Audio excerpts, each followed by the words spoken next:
Iman, meninggalkan sesuatu yang haram ini akan mendatangkan banyak sekali manfaat, dan kejujuran itu akan membuat munculnya rasa cinta Allah kepada kita sebagai pencipta, sehingga kebutuhan kita dipenuhi dan juga makhluk akan mencintai kita. Dinukil sebuah kisah nyata bahwasanya ada seorang anak muda di Mekah. Anak muda ini kehidupannya miskin, tapi dia orang saleh. Pada saat dia keluar dari Masjidil Haram, dia temukan ada sebuah kantong berwarna biru tergeletak di tanah. Maka dia ambil benda tersebut lalu dibuka sama dia. Ternyata dalamnya ada batu zamrud berwarna biru. Kemudian dia pun naik ke atas sebuah batu yang cukup tinggi, lalu berteriak dengan suara keras, "Wahai muslimin, saya telah menemukan kantong ini. Siapa pemiliknya? Ambillah." Saking jujurnya orang-orang pada saat itu, saudaraku seiman, tidak ada yang datang mengaku. Orang semua pada lihat, karena di depannya banyak pedagang-pedagang, tidak ada yang mengaku. Dia ulangi 2 kali, dia ulangi 3 kali, sampai 10 kali diulangi, tidak ada yang mengaku kalau itu barang dia. Tahu, anak muda ini kebetulan dikenal oleh masyarakat sekitar Masjidil Haram. Lalu dia mengatakan, andai saja ada yang mengetahui pemilik ini, tolong tunjukkan rumah saya. Yang terjadi, saudaraku seiman, setelah anak muda ini pulang ke rumahnya, tidak lama kemudian datang seorang bapak tua atau kakek tua, naik ke batu yang sama dengan hikmah ilahi. Kemudian dia mengatakan, "Wahai muslimin, saya kehilangan kantong berwarna biru. Siapa yang menemukannya, saya akan memberikan kepadanya 500 dirham. Maka ada satu pedagang datang kepada dia mengatakan, "Hai bapak tua, tadi sebelum anda naik ke batu ini, di batu yang sama ada seorang anak muda yang kami kenal saleh memiliki benda itu. Rumahnya di sana, pergilah ke sana." Ringkas cerita, orang tua ini pun pergi ke rumah tersebut, mengucapkan salam, lalu menanyakan tentang benda tersebut. Anak muda ini juga teliti menanyakan seperti apa bentuknya, warnanya. Setelah dipastikan memang sama, diberikanlah kepada si kakek tua tadi.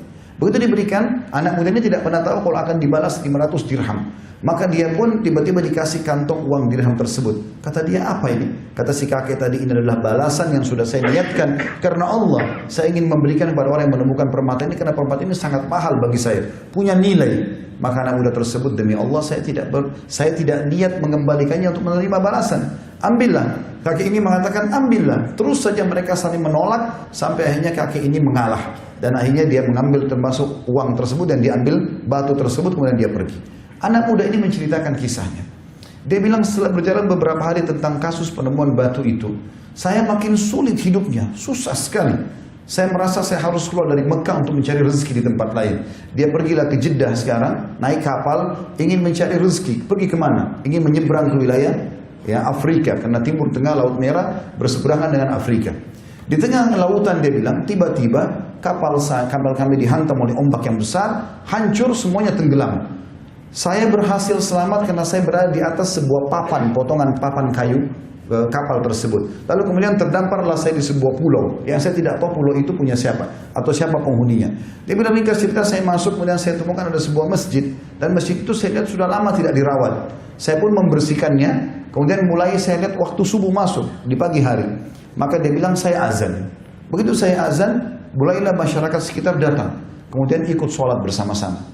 Waktu selesai sholat, mereka menanyakan tentang keadaanku. Lalu aku pun menceritakan tentang keadaanku sebenarnya. Lalu mereka mengatakan, "Wahai anak muda, sesungguhnya pemimpin wilayah kami di sini itu baru saja meninggal beberapa hari yang lalu. Dia adalah imam kami, dia yang mengurus, mengajarkan kami, dan kami tidak ada yang bisa menggantikan dia. Gak ada yang bisa jadi imam, makanya masjid ini tidak dipakai. Kalau kau bersedia, kami tadi lihat kau bisa jadi imam, suara bacaanmu bagus, suara bagus, bisa nggak jadi imam?" Dia mengatakan, "Baiklah." Maka dia bilang, anak muda ini cerita, "Saya pun tinggal beberapa bulan bersama mereka, mengajarkan mereka Al-Quran, mengajarkan mereka agama, dan mengimami mereka. Gak lama kemudian, masyarakat setempat datang lalu mengatakan, 'Wahai anak muda, kami ingin kau menikah dengan salah satu anak wanita terbaik di wilayah kami ini.' Awalnya dia menolak, tapi karena masyarakat mendesak terus, akhirnya dia meyakini, akhirnya dia menerima. Kemudian didatangkanlah anak perempuan tersebut menggunakan cadar, pas duduk depannya dibuka cadarnya dengan penuh kecantikan wanita tersebut, tapi anak muda ini justru tidak tertarik melihat wajahnya si wanita tadi. Kenapa? Karena ternyata di leher anak wanita ini ada kalung, dan di situ tergantung batu permata sama dengan yang dia temukan di Mekah sekitar beberapa bulan yang lalu. Maka anak muda ini terus melihat batu permata itu.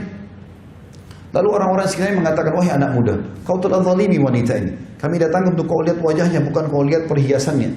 Maka dia mulai menceritakan, dia mengatakan, "Saya mohon maaf, saya punya kisah dengan batu ini, dan saya yakin itu. Berapa bulan lalu di Mekah ada seorang kakek tua begini diceritakan semua sampai selesai.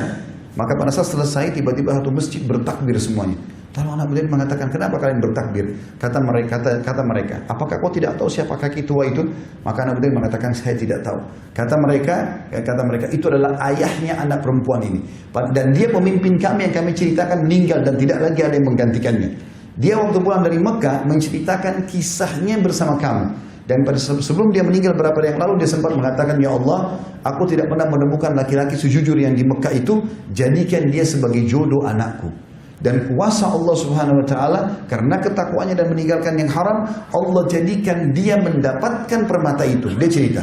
Dia bilang, karena saya kembalikan karena Allah, maka saya menikah dengan perempuan tersebut. Jadi permata itu milik saya sama istri saya. Setelah berjalan pada waktu, kami dikaruniai 2 orang anak. Berjalan sekian tahun, istri saya mati. Maka jadilah permata tersebut warisan untuk saya dan kedua anak saya. Berjalan waktu dengan hikmah Allah, kedua anak saya meninggal. Maka tertinggallah saya bersama dengan permata itu. Saudaraku seiman, kisah-kisah seperti ini terlalu banyak di dalam histori kaum muslimin. Bagaimana orang meninggalkan sesuatu yang haram, Allah ganti dengan sesuatu yang lebih baik. Kemaksiatan sekali lagi hanya akan membuat jiwa itu gundah, ya, hati itu kelam, muka itu gelap. Tapi ketaatan kepada Allah SWT akan mendatangkan kebaikan. Jangan pernah ragu, selama haram tinggalkan. Ingat hadis pertama dari khutbah saya sampaikan, man taraka syai'an lillah abdalahu khairan min. Siapa yang meninggalkan itu karena Allah, Allah akan gantikan sesuatu yang lebih baik.